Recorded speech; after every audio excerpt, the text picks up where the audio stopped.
Hi everyone, Bernard here. I hope you're all staying safe and well, and welcome to the Citytilidie channel. And today we have our little match day programme special. We've still got a couple to go actually for the league matches, and obviously to find out who our winner is. But we've had a couple of wild cards thrown in, haven't we? We recently had the Carabao Cup Final Programme, which we kept separate. I'm not including it in the match day programme. Watch top 10 if you like. And also we had this, didn't we? We had this little match that we played over in Portugal, and obviously the programme for that as well. So we're doing our little special on this today.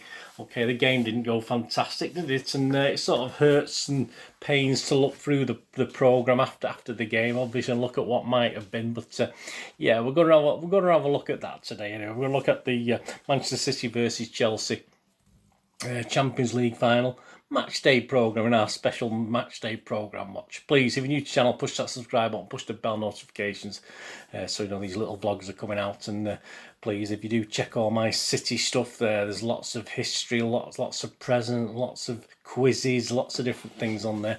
And you also see some film and TV stuff as well. So if you want to have a break from football, have a look at that as well. I do movie reviews, TV drama reviews, information vlogs on stuff to buy and what's at the cinema, stuff like that. So if you want to have a look at that, or you know someone who might be interested, please point them in my direction. I'd be very grateful.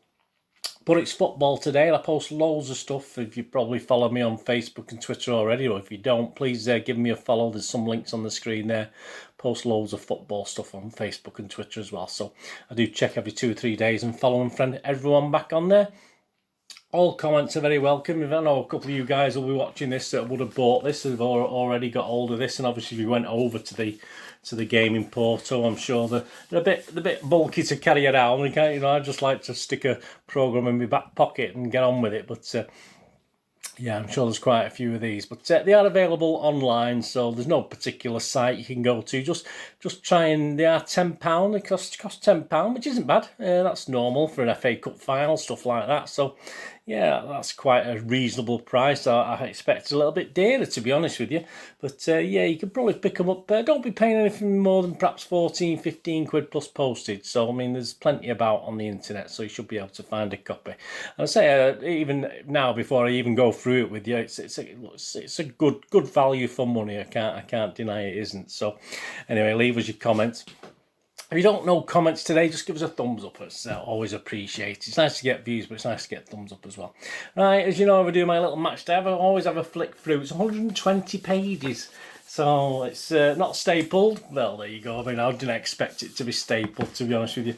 And obviously, I've been looking through. I've been sort of pressing down the middle pages and a little bit of the binding showing and stuff in certain parts if you press too much. But at least it's not come apart, which is can happen with these sort of things. When I flick through, yeah, it looks excellent. Doesn't look like there's many ads in it. Actually, there's about 14 or 15 pages of ads in it out of 120. That's not bad, is it? Ads and promo stuff, things like that. So that's fantastic. I mean, some of these things you expect to be loads of adverts in it and stuff, don't you? Obviously for the sponsors, but no, that's not bad, is it? It's nothing, is it? It's about what? It's just over 10%, which is, certain programmes we've been looking at this season have been up to about 26-27% have been ads and promo. So for your 10 quid, I mean, even before you start reading, it does look really good value for money. All right, we'll have a quick look through it. I'll show you anything. There'll be things popping up on the screen, but anything significant in this for you that I'll show you as well. Obviously, you've got an introduction. Obviously, fancy meeting you here, as you'd expect. Obviously, with Pep and Tuchel and City and Chelsea being regular competitors anyway. So a little bit of a look at that as an introduction. You've got a welcome from Mr. Alexander Seferin. I'll sort of scoot over that too much. I don't want to listen to what he has to say, to be honest with you. A welcome to Portugal. Yeah, great image there. That's fantastic. I mean, I do like Portugal. One of my favourite countries to go to. Obviously, a welcome to Portugal. And then it goes on to feature here at last. It's been a season of hard work and inspiration on the pitch, but away from it, the Champions League has weathered various off-field storms to find ports in Porto. Here are the talking points from what happened out on the field. Yeah, so it has a little look back at the games, early doors, other teams that were involved. There's our ex-hero in in another person's kit. So it has a quick look at other games, other players that have been an important part of it, and obviously comes back down to City and Chelsea at the end of it. Obviously, when it's all been summarised up to the final, some great player stats as well. Top scorer Erling Haaland, 10 goals, most assists Juan Cuadro with 6 goals, and Kevin De Bruyne with 4 goals. Unfortunately, we didn't add to that, did we? Passes completed. Tony Cruz, 959. So that's not too bad with a 92% completion rate. That's pretty good. Centre stage, the middle of the park has been notable influx of youth in this season's competition. So they have a look at some of the youth players that perhaps have stood out in some of the early rounds and stuff in the competition itself. And then there's a new UEFA TV documentary, I've not seen this, that asks for Champions League stars, a striker, a midfielder, a defender and a goalkeeper to explain their position in depth. Yeah, so obviously if you need a midfielder, obviously you're going to go to Kevin, aren't you? You're going to have Kevin as the guy that you're going to question, so that might be worth a seek out to have a watch of that. You've got Mbappe as the striker, Kevin as a midfielder, Neuer as a goalkeeper, and Varane, how he's pronounced, Rafael Varane as the defender. And then the first, I like my history stuff, my history bits and pieces, and then it talks about Portugal finals, so where Champions League finals or European Cup finals have been held in Portugal, and obviously the first one they talk about is Celtic.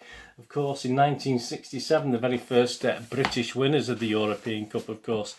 Flying the flag is a good thing. It lists all the countries and how many of their players have actually featured in a Champions League European Cup final. So, England, for instance, we've had 62 players featured. I think the most I can see on here is 74 from Spain. But a good little thing to have a look at. Again, you know me, I like my stats, so I like things like that.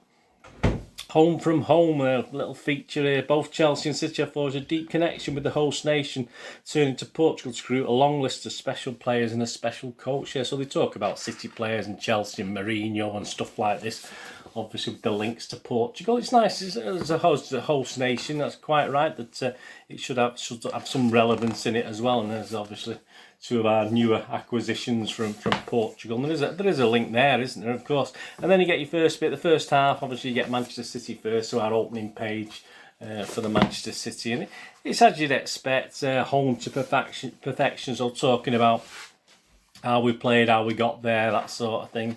Some stats: City's 7 successive wins is the longest run by an English. So all these runs we could have equalled. We could have equalled Real Madrid's 12 if we'd won this. But there you go.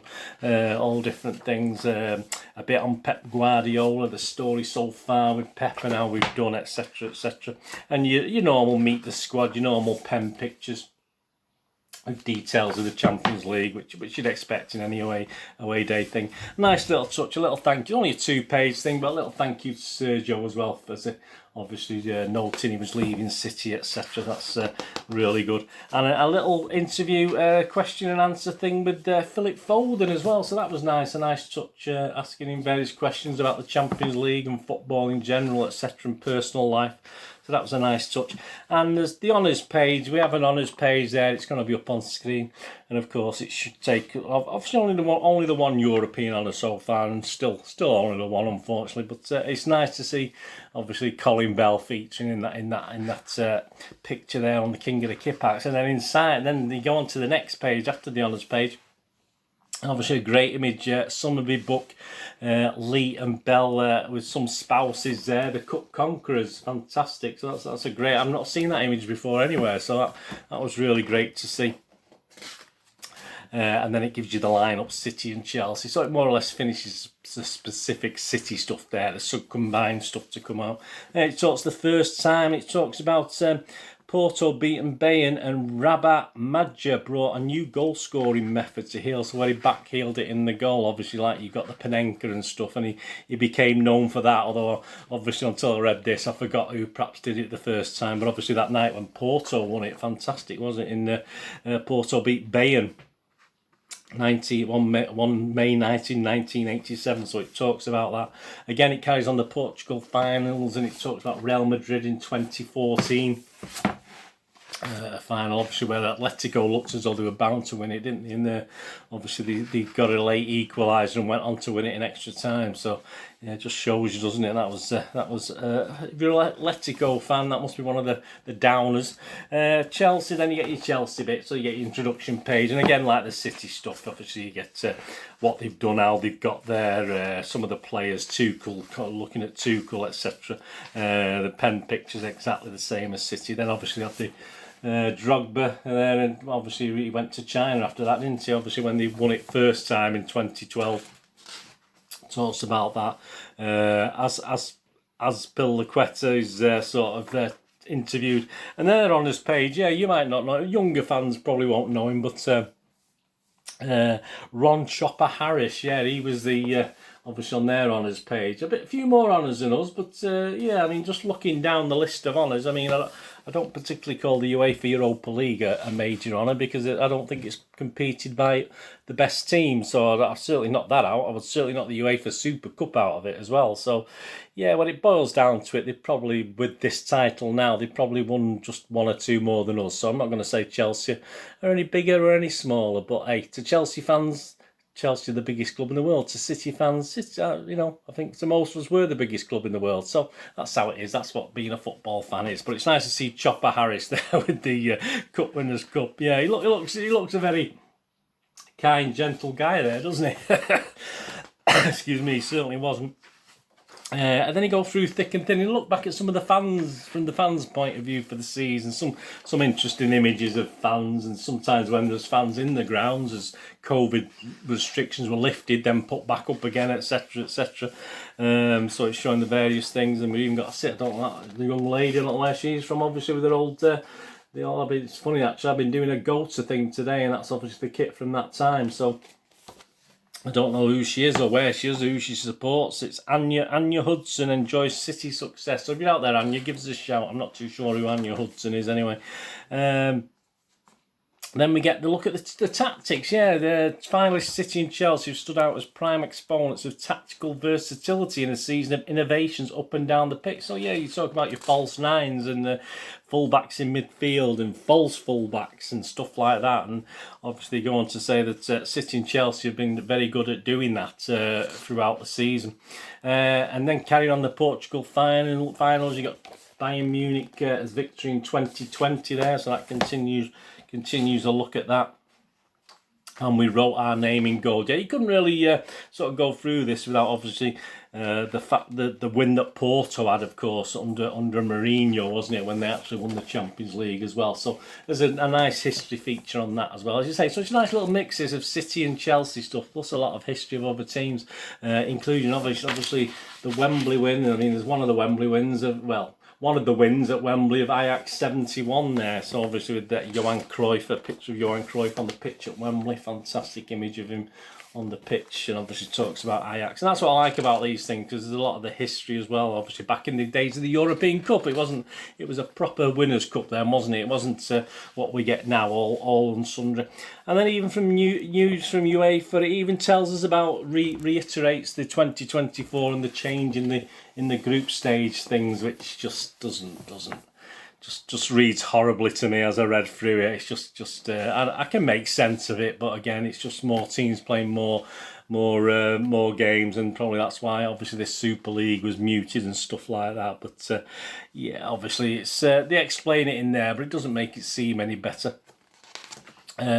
Keeping the ball rolling, yeah, we need the need to move final from Istanbul to Porto highlighted the challenges involved in completing this season amidst such difficulty. So we're on about the fact of, it's like with the local leagues, but if you look at the UEFA and having to play at neutral grounds and stuff like that, yeah, I'm sure it has been a bit not been the easiest thing to actually do, has it?